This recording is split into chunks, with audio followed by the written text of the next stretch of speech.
En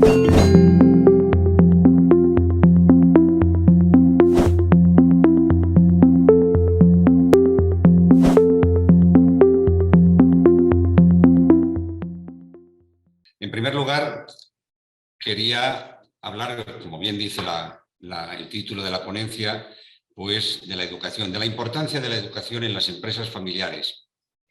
Y en ese sentido quiero resaltar, y es verdad que el título es un poco provocativo y un poco disruptivo, intencionadamente, ¿no? Cada vez en la medida que he ido pasando los años, me he ido dando cuenta que la educación formaba parte, y luego hablaré un poquito más adelante, de una de las claves fundamentales en la garantía de la continuidad de las empresas familiares. Y en ese sentido, bueno, pues quiero hacer mis reflexiones y sensibilizaros de la importancia de la educación, tanto a nosotros como colegas, como compañeros, como a las empresas familiares que nos están escuchando en toda Iberoamérica. Y en ese sentido, bueno, pues voy a hablaros un poquito desde... He fragmentado, digamos, mi ponencia en estos 4 apartados. En primer lugar, voy a hablaros de la empresa familiar en la historia. En segundo lugar, el empresario como principal protagonista del desarrollo económico del mundo. En tercer lugar, la educación diferenciadora en las familias empresarias, cuál debe de ser esa educación. Y por último, la empresa familiar como escuela de empresarios, ¿no? Sin más dilación, en este primer apartado, la empresa familiar en la historia. Bueno, si yo tengo que hablar en términos sociológicos y, si queréis, psicológicos y, por supuesto, económicos, la familia y la empresa conforman el relato del emprender humano más primigenio, las cuales han generado, tanto la familia como la empresa, al mundo los más grandes beneficios a lo largo de la historia. Creo que en ese sentido es importante que nosotros valoremos en todo momento a las familias como, desde el punto de vista del valor que para la economía y para la continuidad de la empresa familiar ha tenido la familia, ¿no? Para mí, la familia es la más importante institución de la historia de la humanidad como generadora de servicios de apoyo de todo tipo para sus miembros. Se ha preocupado de los niños, se ha preocupado de los ancianos, se ha preocupado de las personas en momentos de necesidad, se ha preocupado ante las adversidades de la vida de dar el apoyo y el refugio que necesitamos todos. Sin familia posiblemente no estábamos aquí. Por tanto, para mí, el valor más preciado de la familia es eso que hoy entenderíamos desde el punto de vista político como la seguridad social, esa especie de arropamiento del Estado. Si no hubiera familias, el arropamiento del Estado, os puedo asegurar que no tendría nada que ver con lo que tenemos. Desde el punto de vista también de la empresa, pues el valor más preciado de la empresa para mí es que es el más eficiente y eficaz organización como generadora de bienes de consumo, riquezas económicas, cooperación y coordinación de talentos. Y esto también es enormemente importante. Sin familias no tendríamos esa subsidiariedad, sin empresa no tendríamos la riqueza económica y de todo tipo que estamos disfrutando en estos momentos de la historia de la humanidad. Claro está que juntas las familias y las empresas han sido, son y seguirán siendo las más eficaces cooperaciones humanas para superar los avatares políticos y económicos con los que enfrentarse a lo largo del tiempo. Y en ese sentido creo que nos tenemos que sentir orgullosos, porque la empresa familiar nace en la familia. Y en ese sentido tenemos que plantearnos muy en serio que a lo largo de la historia de la humanidad no tenemos, digamos, toda la historia de la empresa familiar, pero sí tenemos los ejemplos, ¿no? Eso que llamaríamos las sagas familiares, de que han existido desde hace centenares de años, empresas que todos conocemos, y paso sucintamente, ¿no? ¿Quién no conoce el caso de Congo Gumi, que se creó allá por 578 de nuestra era, con más de 40 generaciones encima? O Fonderia Pontificia Marinelli, Italia, fundada en el 1040, es decir, 1000 años, ¿no? O a la Hacienda Los Linges, que nació siendo en aquel momento España, ¿no? En el 1575, o Codorníu en España, que nació en 1497, o José Cuervo, México, también era entonces España, 1758, o una pequeña empresa familiar que vi en Bogotá y que tuve el honor de pasar ahí un rato tomando, digamos, pues algunas cervezas con unos amigos, ¿no? La Puerta Falsa, en Colombia, fundada en 1816. son claros ejemplos de que las familias y las empresas, cuando se han unido de una manera cooperadora muy potente, indudablemente han hecho verdaderos milagros, ¿no? Y como estas empresas, bueno, fijaros, aquí tenemos el mapa de las empresas más viejas del mundo. No hay un continente, no hay un país que no haya empresas familiares centenarias, bicentenarias, tricentenarias. Y eso es importantísimo, porque algo nos dice que cuando las empresas y las familias cooperan de manera eficaz y de manera eficiente, realmente son verdaderos milagros lo que llegan a producir. Ni las mejores políticas económicas, ni los mejores gobiernos, ni los mejores sistemas políticos han llegado, digamos, a conseguir, ¿sí?, en miniatura lo que han conseguido las empresas familiares, ¿no?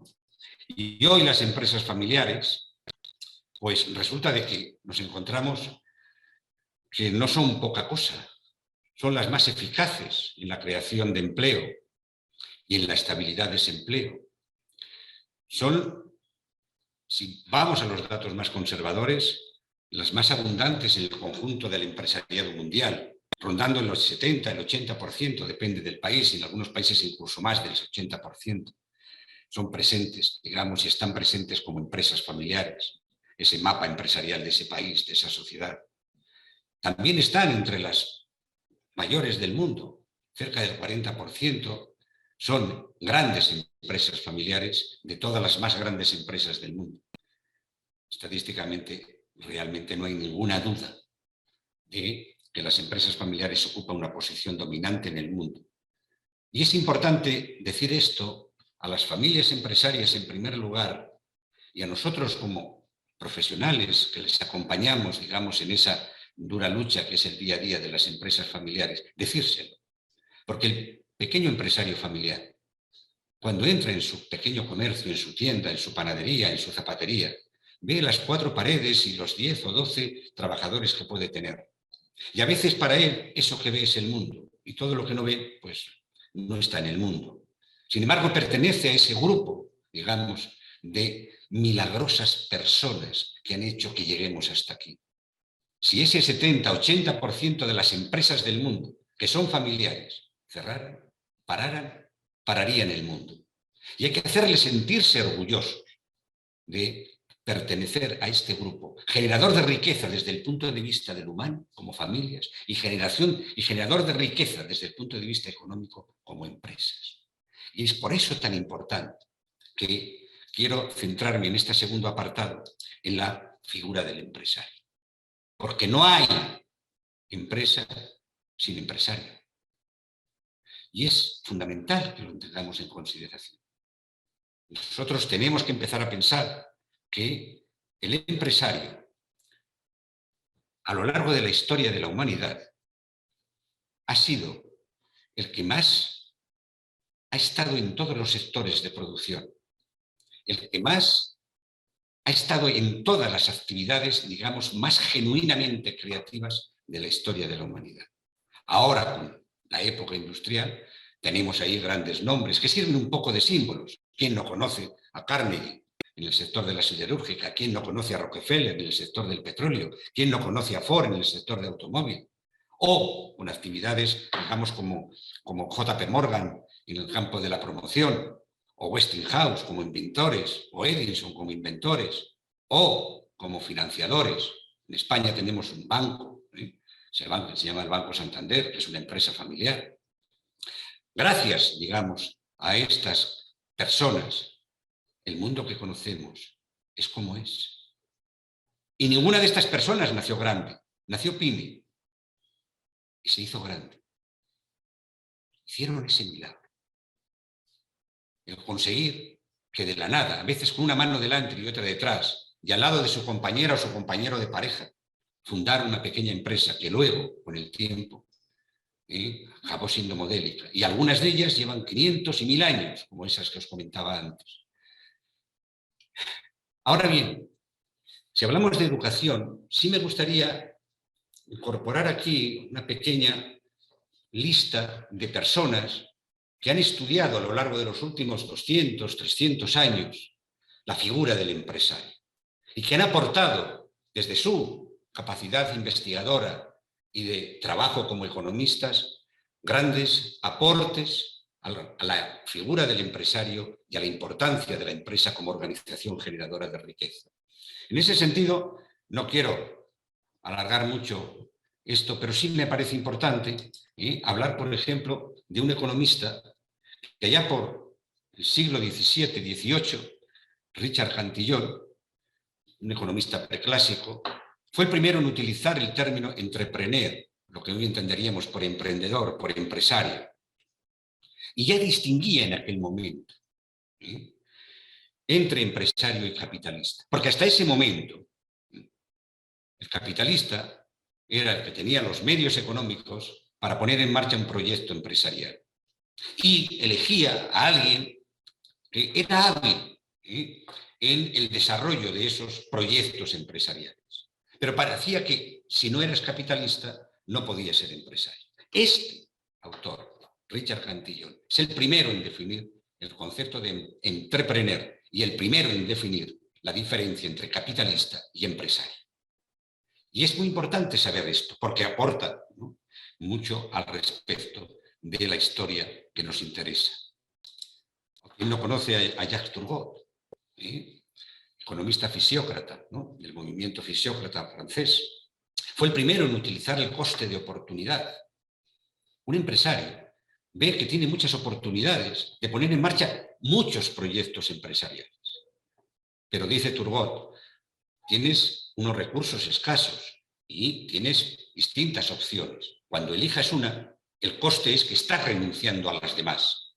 Pierdes las otras oportunidades. Procura no fallar, porque si fallas, los recursos se terminarán y ya no podrás hacer ninguna, ni esta ni las otras oportunidades que has tenido. Hace una gran referencia al concepto de coste de oportunidad. Y ya, a diferencia del anterior Cantillon, ya dice que hay que diferenciar entre inversor capitalista y empresario. El empresario puede ser, al mismo tiempo, un inversor capitalista. No obligatoriamente, como Cantillon los diferenciaba, los une. Podemos ser empresarios y al mismo tiempo tener recursos para hacer las inversiones necesarias.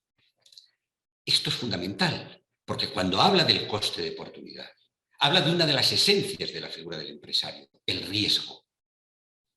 No hay capacidad empresarial desde el punto de vista de la figura del empresario si no se arriesga. Por eso el coste de oportunidad es fundamental, digamos, en ese momento. Ser empresario es correr riesgos, calculados, por supuesto, pero hay que correr riesgos. Nada te lo dan hecho y seguro. ¿Y quién no conoce a Jean-Baptiste Say, economista clásico? Creó la famosa ley de Say, ¿no?, que a diferencia un poco del anterior y apoyándose en el anterior, en Turgot, él habla de intercambiar implica producción demandada. Como tienes recursos escasos, las oportunidades son muchas y te tienes que arriesgar. Si te arriesgas en aquella dirección en donde hay, digamos, un bien muy demandado, lo más probable es que si te dedicas a producir ese bien, sea un producto o un servicio, aciertes. Es el primero en definir, Jean-Baptiste Say, al empresario como un instrumento científico.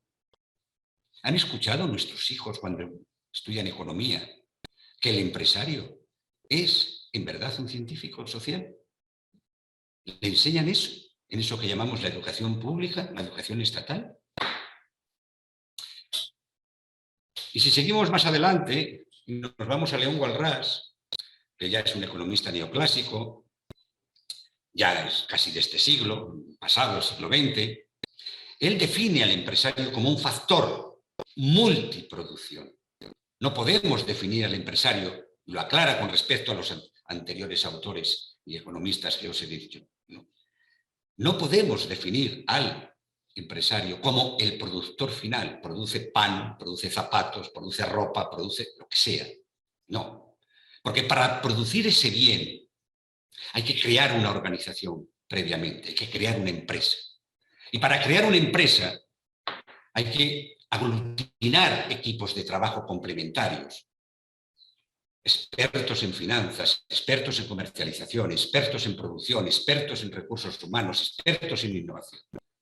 Por tanto, el empresario es una multiproducción. No lo podemos, digamos, diferenciar de la producción primaria o ya final. No, no, no, no. Es todo esto, es una multiproducción. Es tal la importancia que le da León Walras al empresario, que es el primero que distingue entre renta personal y renta funcional. Perdón. Vaya, disculpad. Tengo ahora una empresa en Iberoamérica que está en conflicto justamente por esto. Surgió el conflicto en el tema de la renta personal y la renta funcional. ¿Cuál es la riqueza que genera una empresa? El valor en riqueza que genera una empresa. ¿Cuál es el valor en riqueza que genera el empresario? En esta empresa familiar tienen 4 hijos. 4 trabajan en la empresa. Uno de ellos es muy experto en la capacidad de generar negocio, de generar acuerdos, de traer encargos a la empresa. Hace 3 años se instaló en otro país la empresa, además de la que está. 3 años más tarde esa empresa factura el doble y el triple casi de lo que facturaba hace 3 años. Y le dice al papá, que vive, papá, me pagas bien el sueldo, el salario. Mis hermanos ganan lo mismo que yo. Encantado de la vida. Pero lo que yo he hecho en este país ha duplicado con creces la facturación de hace 3 años. Eso quiero que se me retribuya. Y yo comprendo que el valor de la empresa, porque yo no hago todo, ni mucho menos, es el que es. Y el valor de yo como trabajador en esta empresa es el que es. Para eso me das un salario. No me importa que sea igual que el de semana. Pero la riqueza que yo he generado no la han generado ellos. Y ahí hubo un conflicto. Y tuve que intervenir. Y con toda la razón del mundo dijo, quiero que se valore mi capacidad empresarial, no solamente mi capacidad en cuanto a nivel de responsabilidad como gerente. Y quiero además que conste en el protocolo. Bueno, si ya nos metemos casi en el siglo XX, otro gran economista, Karl Menger, ya define al empresario como ese buscador de información incansable. Hablábamos antes del empresario como instrumento de investigación social. Es el que realiza los cálculos necesarios, el que combina los recursos para producir bienes. Cuando hablaba de la multiproducción del empresario, multiproductor, ¿no? Reúne a distintos talentos, distintos recursos económicos, distintos recursos tecnológicos, vigila los procesos. ¿Quién no conoce a Schumpeter? Joseph Schumpeter, con su concepto de destrucción creativa. Yo soy de una generación en donde escribía con máquina de escribir clásica. También conocí la máquina de escribir eléctrica. Después a la máquina de escribir eléctrica le pusieron una pantalla, le llamamos ordenadores, computadoras. Hoy podemos trabajar a través del móvil o del celular. No sé mañana. El concepto de destrucción creativa. Schumpeter define al empresario como esa persona hábil en la incertidumbre para percibir nuevas formas económicas y técnicas de producción. Y aquí está mi querido Mises, con su concepto de empresarialidad. Él define la empresarialidad, si tuviéramos que hablar en muy pocas palabras, como esos objetivos de mejora que se realizan con medios escasos. Y ya define al empresario como el agente central de la economía capitalista. Y advierte que el empresario es esa persona que ve antes que nadie la discrepancia entre lo que se hace y lo que se podría hacer con esos recursos. Y es la persona que une, como investigador social, por dónde van las necesidades de la sociedad y dónde están los recursos. Y une esas dos variables, las convierte en una empresa y genera respuestas a esas necesidades siempre cambiantes. Termino un poco con otro gran empresario, con otro gran economista que ha profundizado mucho en el concepto de empresario, con su concepto de alertas. El empresario, Israel Kirzner, todavía vive, ese incansable buscador, audaz y siempre alerta, dispuesto a descubrir oportunidades de ganancia como coordinador, como promotor, como inventor, como financiador, aquello que hablábamos, digamos, cuando os ponía las fotografías de Ford, en fin, todas estas personas, ¿no? Todos estos empresarios. Y hago una pregunta, y paso un poco ya al tercer apartado de mi exposición. ¿Cuántos de los hijos, de nuestros hijos, como empresarios y como consultores o asesores de empresa familiar, cuando estudian en la universidad, le dan estas enseñanzas de la empresa y del empresario? Y es importantísimo que lo sepamos. A lo largo de la historia de la humanidad, pero sobre todo en los últimos 200 años, las familias y las empresas hemos ido delegando la educación de nosotros mismos cuando estudiábamos y ahora de nuestros hijos en manos del Estado. Y el Estado, los itinerarios curriculares que hacen para todos los ciudadanos en todos los países, los hace en función de sus objetivos políticos. Puede que a veces coincidan con los nuestros, pero no obligatoriamente tiene que coincidir. Y en ese sentido yo me hago dos preguntas fundamentales. O creo que es importante también que nos hagamos todos. Dos preguntas esenciales que creo que han de hacerse las familias empresarias. ¿Qué educación sería la más adecuada para las familias empresarias? ¿La que reciben nuestros hijos del Estado?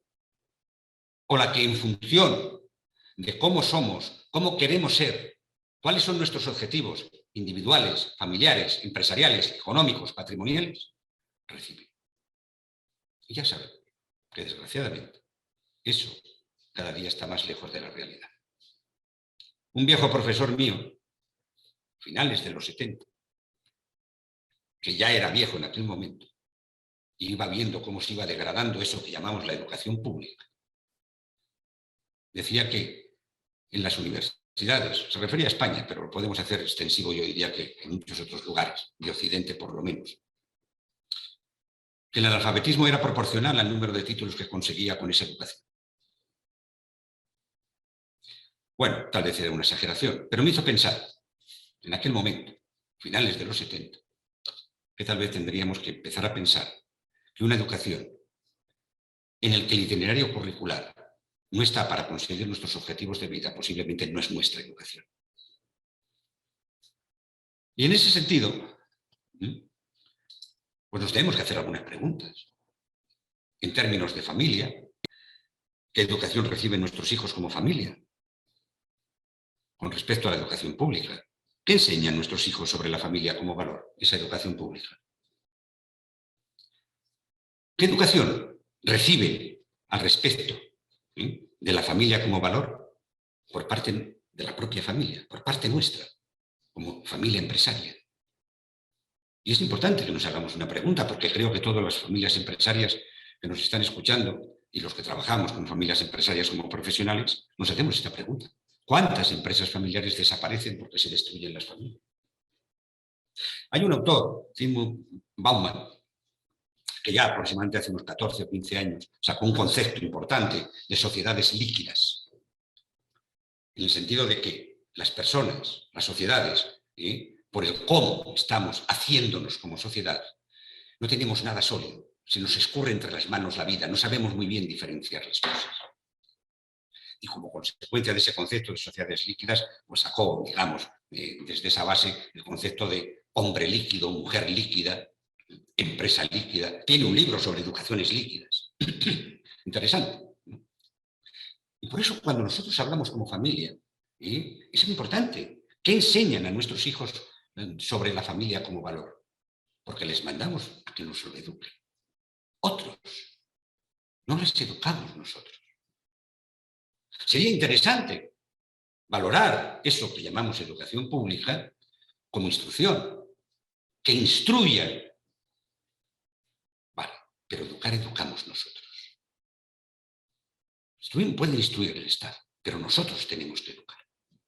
a nuestros hijos, en función de la vida que queremos para nosotros, como familia, como empresa, y para ellos el día de mañana. Si hablamos de familias, ¿qué familia queremos ser el día de mañana?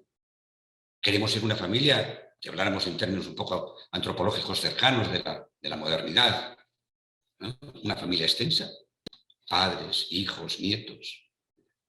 ¿Queremos ser una familia nuclear en la que, bueno, pues cada hijo se casa y la familia es él, su pareja y sus hijos? Y el otro, bueno, son hermanos, sí, tenemos una empresa en común, pero familia es familia nuclear.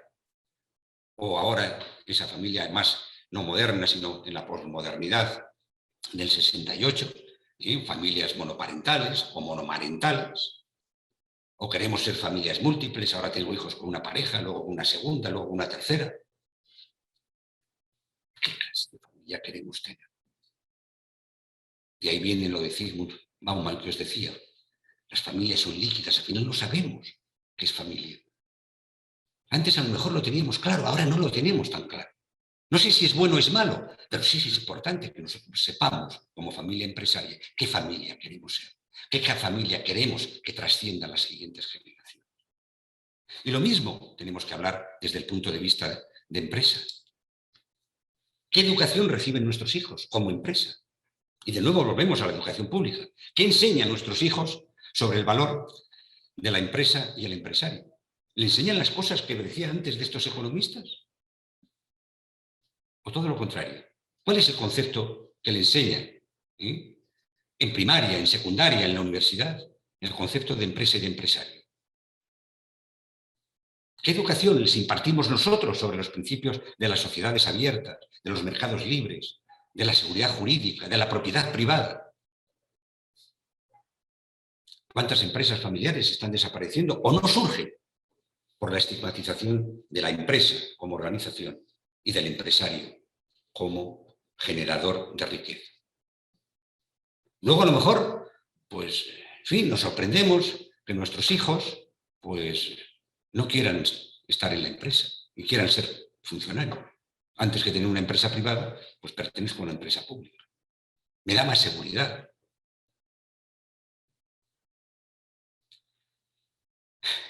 Mirad,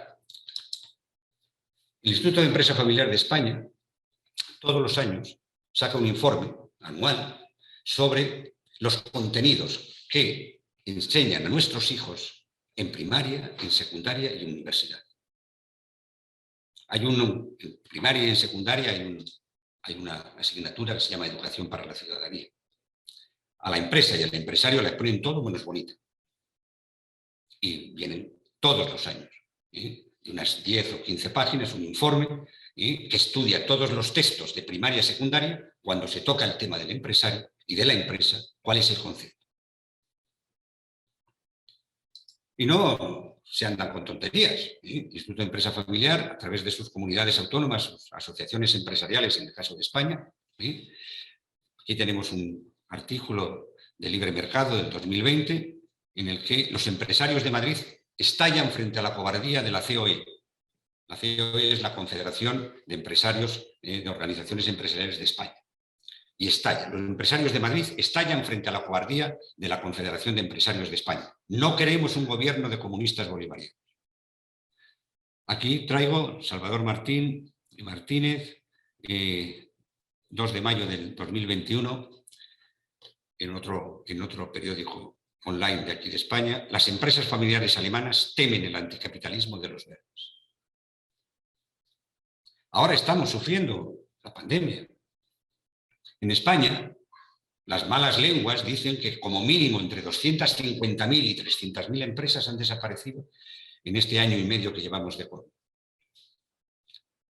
Esas confederaciones de empresarios, estos empresarios pequeños que han desaparecido, incluso algunos, desgraciadamente, se han suicidado, ¿a quién han acudido? ¿Para qué están esas confederaciones de empresarios? Es importantísimo, porque en este caso el Instituto de Empresa Familiar de España no se calla y dice que no puede ser. Que o defendemos la empresa, al empresario y a la familia, en este caso a las familias empresarias, o irán desapareciendo por razones obvias, las familias y las empresas, y por tanto las empresas familiares. ¿Es importante la educación? Bueno, esto nos pone encima de la mesa una reflexión, o al menos que creo que merece la pena tener en cuenta. ¿Qué objetivos educativos deberían de procurarse las familias empresarias internamente?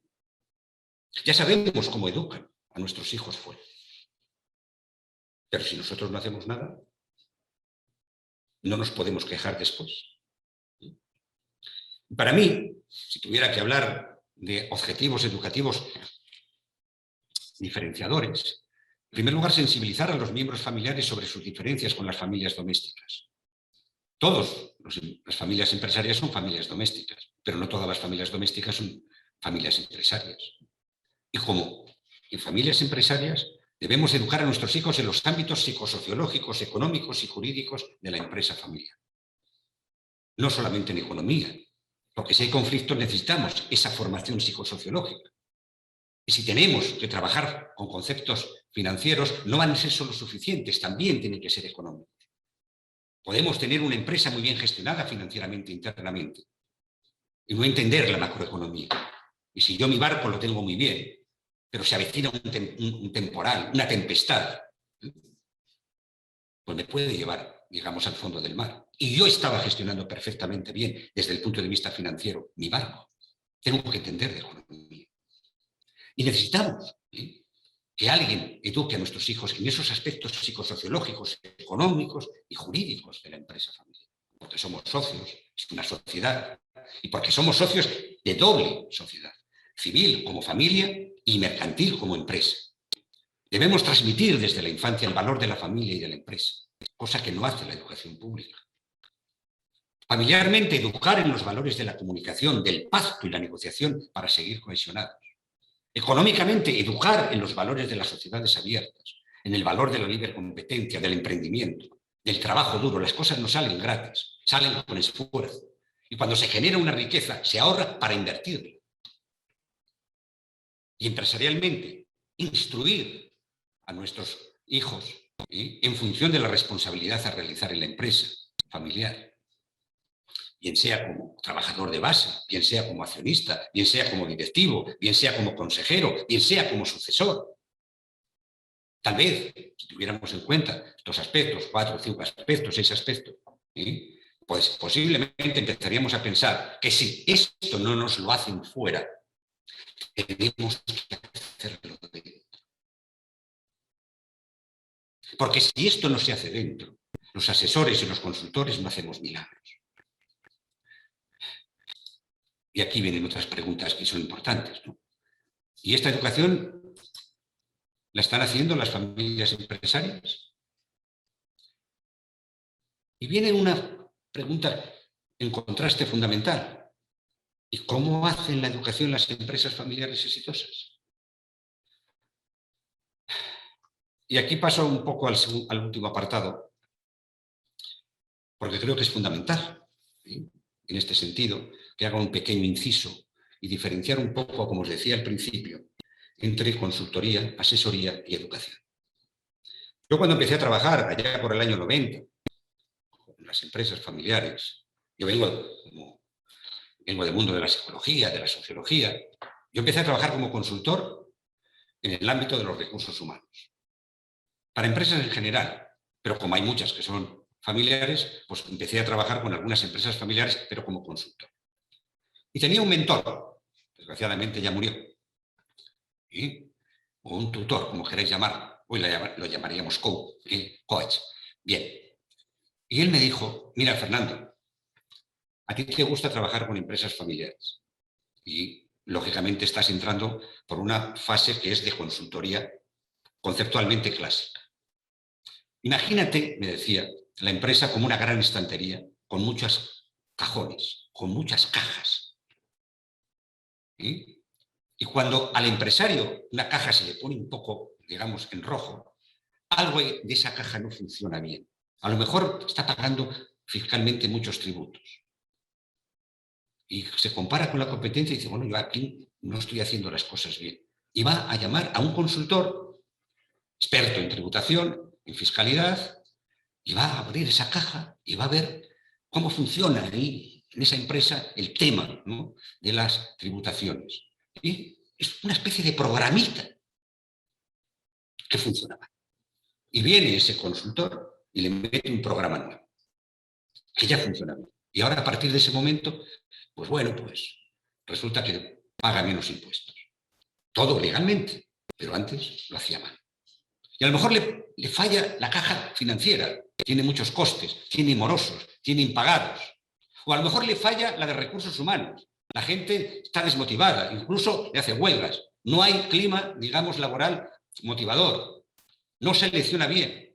Y viene un consultor y le hace eso. Y así con cualquiera de las áreas funcionales, me decía mi mentor. Mira, una empresa familiar casi seguro no te va a pedir nada de eso, porque no hay ninguna caja en la que pueda meter la familia. Ninguna. Y además, para trabajar con él, tiene que ser, digamos, en el corto espacio. No tiene que haber un alejamiento frío como el consultor que te viene con un programa de algo que funciona mal y te lo cambia por uno que funciona bien. Quiere una relación más cercana, desde la confianza, contraste. Quiere que sirva, digamos, de inspiración. Te va a hablar de problemas que no sabe cómo resolver. Problemas a lo mejor con su hijo, o problemas entre hermanos, o entre ramas familiares, o en el proceso sucesorio.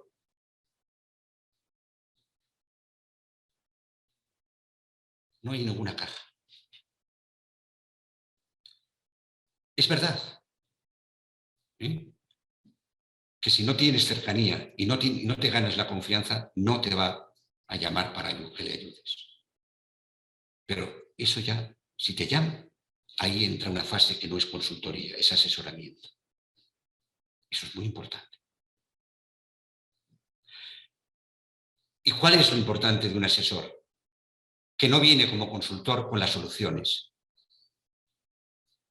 El asesor no da soluciones. Las soluciones la tiene que generar la propia familia. Es verdad que si lo hubieran sabido hacer no te hubieran llamado.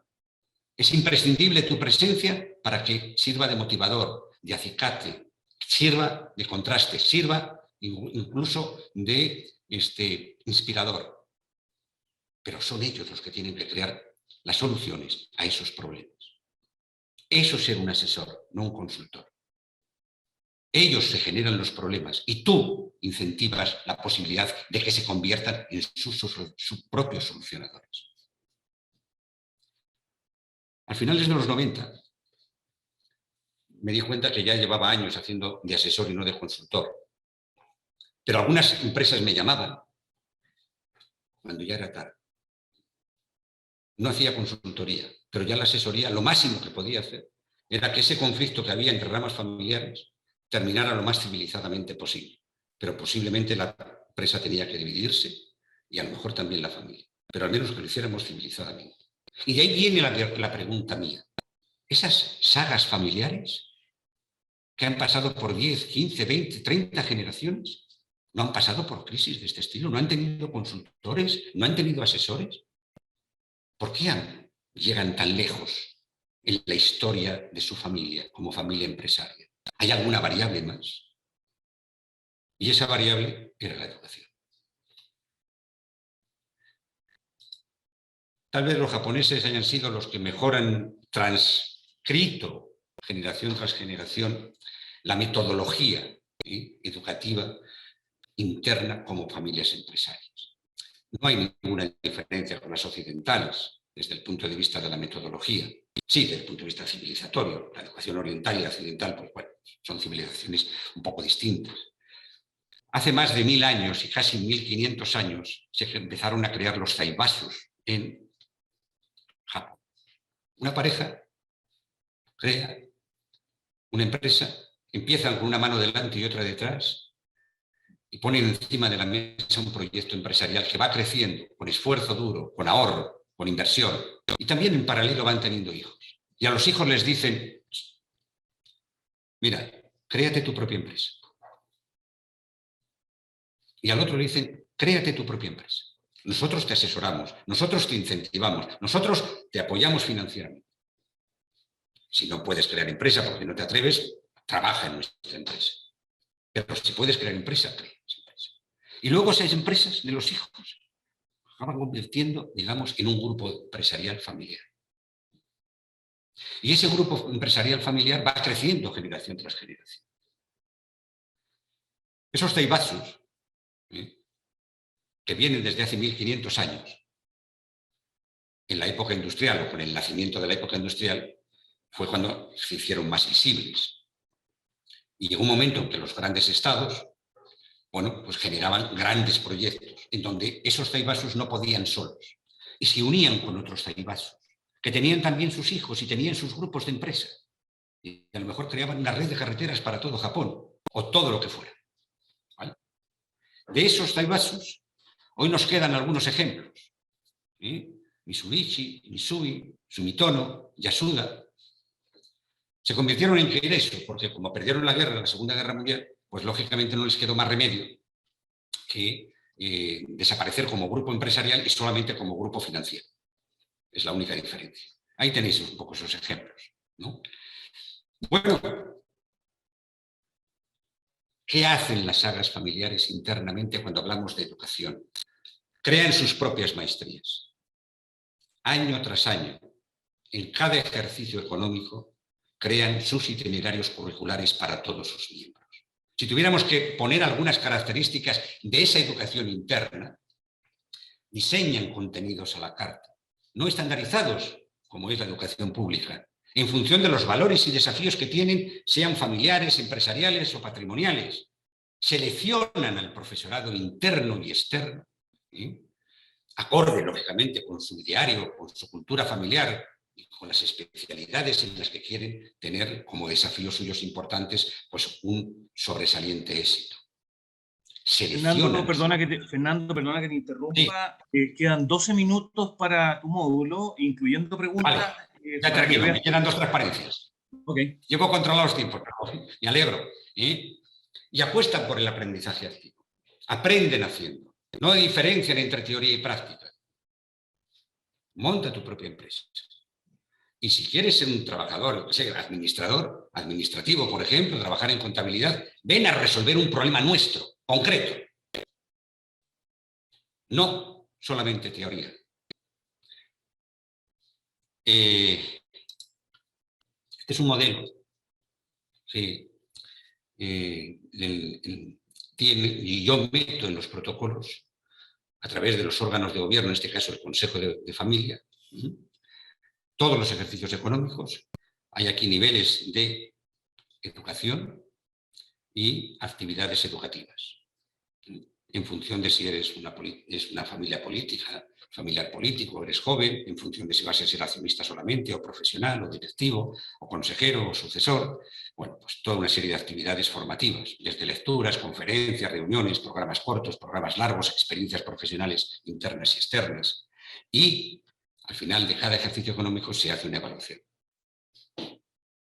Y aquí se invierte en educación interna de la familia. Aquí traigo, en este gráfico, no lo veréis muy bien, es del Tecnológico de Monterrey. El mes de agosto, en su revista, trató el tema de la educación de la familia empresaria. Bien, pues si nos vamos al Schenokins, que hablaba el otro día nuestro compañero italiano, nuestro colega, Tom Jesse, bueno, pues hablaba un poco del Schenokins, ¿no? ¿Cómo hacen estas empresas familiares, estas sagas familiares, su educación interna?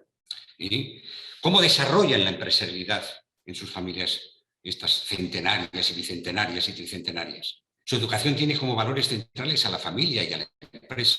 Apuestan firmemente por la continuidad intergeneracional. Su objetivo es la profesionalización como familia empresaria. A los emprendedores familiares les animan y les apoyan financieramente. Estas empresas se identifican a sí mismas como escuelas de empresarios. Muy en concreto, en los sucesores, les exigen que sean grandes cohesionadores en lo familiar y grandes empresarios y hacer la empresa muy competitiva en lo empresarial. Si no, no pueden ser sucesores. Es importante porque esa educación no solamente es para el aquí y ahora, es educación y pasan de generación en generación y se convierten en sagas familiares, porque la educación es una educación para la siguiente generación. anticipan siempre las necesidades educativas para la generación que viene, ¿no? Y en ese sentido, esos contenidos, esa maestría que hacen interna, estudian temas tan importantes como es la evolución de las familias, la convivencia entre tres generaciones. Yo ya tengo la mayor parte de las empresas familiares con las que trabajo 2 generaciones vivas, y en algunos casos 3. Yo cuando empecé a trabajar se moría el fundador y el que entraba tenía todo el poder en el sillón del papá. Hoy tengo algunas empresas con fundadores de 94 años. El hijo ya se jubiló hace 8 años, o 5 años, o 7 años. Ahora está el nieto. No es lo mismo dirigir como sucesor en la generación de hace 40 años que como sucesor hoy. Hoy no es un sucesor, es una mesa de sucesores. Hay que educar a los hijos para esos desafíos nuevos, en la internacionalización, en las alianzas con otras empresas. Los aibasos se unían con otros aibasos para llevar a cabo proyectos en grandes. Las pymes tienen que conseguir la internacionalización a través de alianzas con otras pymes. No pueden hacerlo como las grandes, es lógico. La gestión profesionalizada de los patrimonios familiares, la previsión de sucesores en empresas familiares y sucesores. Nosotros en España tenemos un ejemplo un poco paradigmático, que llamamos aquí el Corte Inglés. El fundador no tenía hijos y estamos ya en 3ª o 4ª generación. ¿Cómo lo hizo? Termino con una frase de uno de mis libros. Las familias empresarias exitosas no solo diseñan un futuro para la empresa, diseñan también la familia que a futuro quieren ser. Olvidar esto último es suicida para las empresas familiares.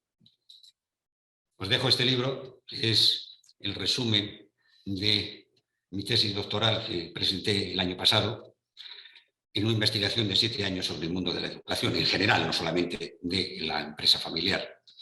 Y de ahí que cada vez haya tenido más sensibilidad por este tema. Os invito a todos a que valoréis mucho las empresas familiares y valoréis mucho la educación en las empresas familiares. Muchas gracias.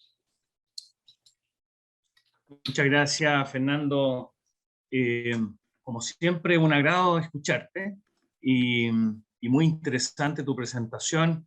La única pena que no hayamos podido el tema técnico de PowerPoint en pantalla completa, pero igual la gente después va a poder tener el PDF de tu presentación.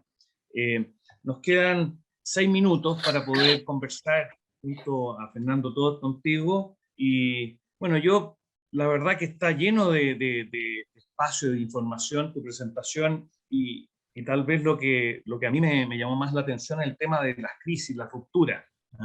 Cómo las familias pueden pasar eso que tú mencionabas de una generación a otra, familias muy longevas, y seguramente hay que tener características y ordenarse. Una crisis puede conllevar a que uno se reorganice y lo haga muy bien, puede llevar a una ruptura. Esa ruptura puede llegar a que a lo mejor la familia se separen 2, 3 o más y sigan funcionando cada uno por su lado, o que finalmente mueran los negocios, que les pasa a muchísimas familias en el mundo, lo cual es una verdadera pena. Así que mi pregunta, digamos, es respecto a qué le podemos sugerir a las familias que están viviendo crisis hoy día, y producto de la pandemia y otras cosas más, hay estallidos sociales en algunos países y eso ha traído complicaciones en la forma de hacer negocios. ¿Qué sugerirías tú para estas crisis? ¿Cómo poder abordarlas de mejor manera? Bueno, lo comentaba ahí, ¿no? Es decir, en las empresas familiares debemos de tener muy claro que tenemos que enseñar a nuestros hijos a ser mediadores, a llegar a acuerdos, a acercar posturas.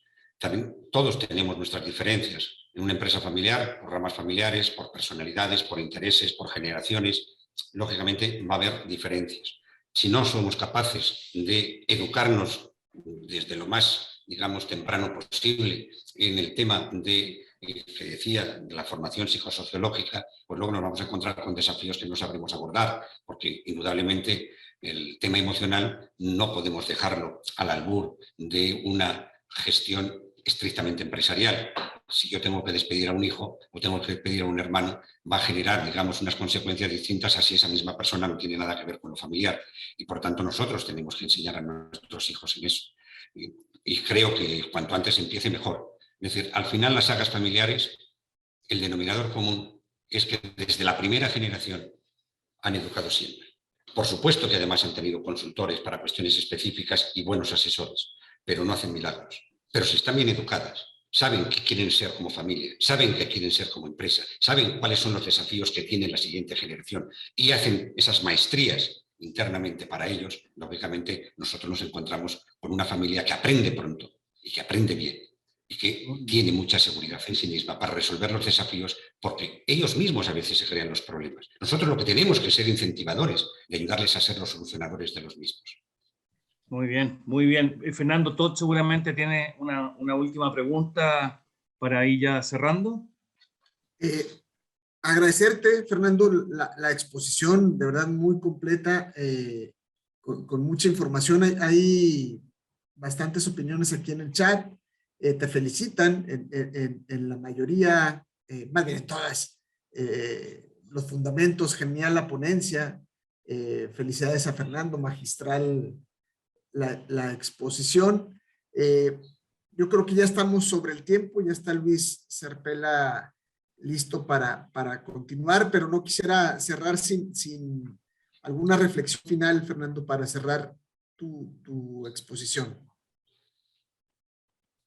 Bueno, la verdad es que les digo que estudien. A mí me ha servido durante estos aproximadamente 15 años de estudio de las sagas familiares, pues el que estudien esos casos, que en todos los países hay empresas familiares centenarias y bicentenarias ya, y que les sirva de inspiración. No han tenido esas empresas familiares retos distintos que no tienen estas otras empresas que en este momento se encuentran. A mí me ha servido de motivación para hacer esa investigación de esa tesis doctoral. Y si yo he sido capaz de hacerlo, lo pueden hacer muchos. Así, yo diría que todos. Les animo a ellos. Muy bien, muchas gracias, Fernando Nogales. Te despedimos y te agradecemos.